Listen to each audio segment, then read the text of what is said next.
Update. Good afternoon and thanks for tuning in to NBC News Daily. I'm Maya Holloway with your Midday Ark-La-Miss update. Starting off, the fight over whether the 10 Commandments should be displayed in schools is back in court today as Attorney General Liz Muriel files a brief defending the law. In the report, Muriel argues the religious text shouldn't be controversial at all, claiming its significance in modern law. Oral arguments began over whether a law enforcement buffer zone can stand. The law would create a 25-foot buffer zone between working police and bystanders. The Attorney General says it would allow officers to do their jobs without obstruction. Opponents say it would make it harder to record police who may be using excessive force. And a task force at the Capitol is aimed at improving the process of investigating child sexual abuse. One state senator is looking for better communication between the Department of Children and Family Services and law enforcement. Capitol reporter Shannon Hecht reports.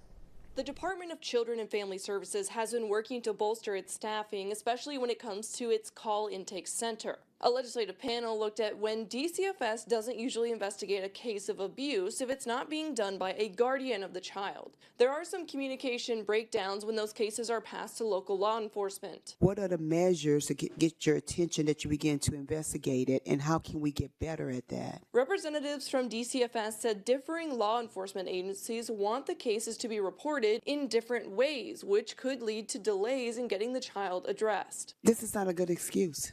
This is just not a good enough, and it's not at you guys. I'm just saying this is a breakdown, and it's a problem.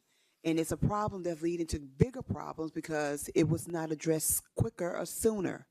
And so, which may lead to a child dying, which could have been avoided. Despite more staff being hired in recent years, the call intake center needs more people to be able to handle high call volume and further training to determine when a case is taken on by DCFS or passed to local law enforcement. If you have 100 calls come in and I have 30 staff, there's going to start being cumulative delays.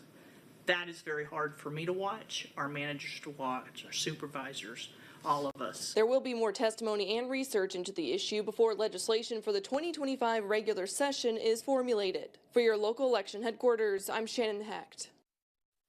And here at KTVE, we are honoring remarkable women in the Ark-La-Miss. Right now on myarklamiss.com, you can nominate a remarkable woman. Think of someone who has made an impact not only in your life, but the lives of others. We will feature the nominees during our newscast. You have until December 20th to get that nomination in.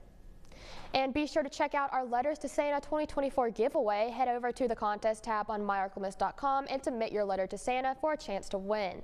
And tune in to NBC 10 News today where your letter might be featured. The contest runs through December 20th. And now, exclusive Storm Tracker Doppler weather with meteorologist Chase Ward.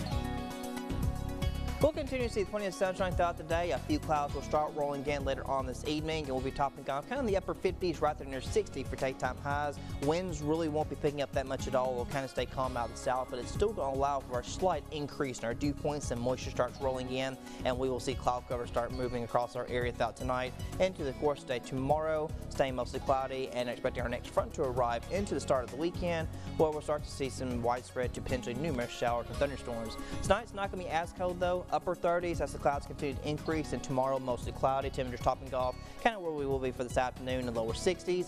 And then for the weekend, these temperatures actually kind of keep climbing up with those chances for showers, thunderstorms. So yeah, it's going to be a little wet Saturday through Sunday, and then on Monday next week, we'll expect another front to arrive, bringing back more chances for rain and thunderstorms as we do reach above average, hitting into the lower 70s. And then after that front passes, we kind of return back to closer to near seasonal into the lower 60s with another chance to cool down to Thursday as we fall to 50s for highs, and then lows themselves will maintain themselves in the 50s, and then after that front passes, when the highs fall, our lows will fall to mid 40s starting on Tuesday night and throughout much in the mid and late part of next week.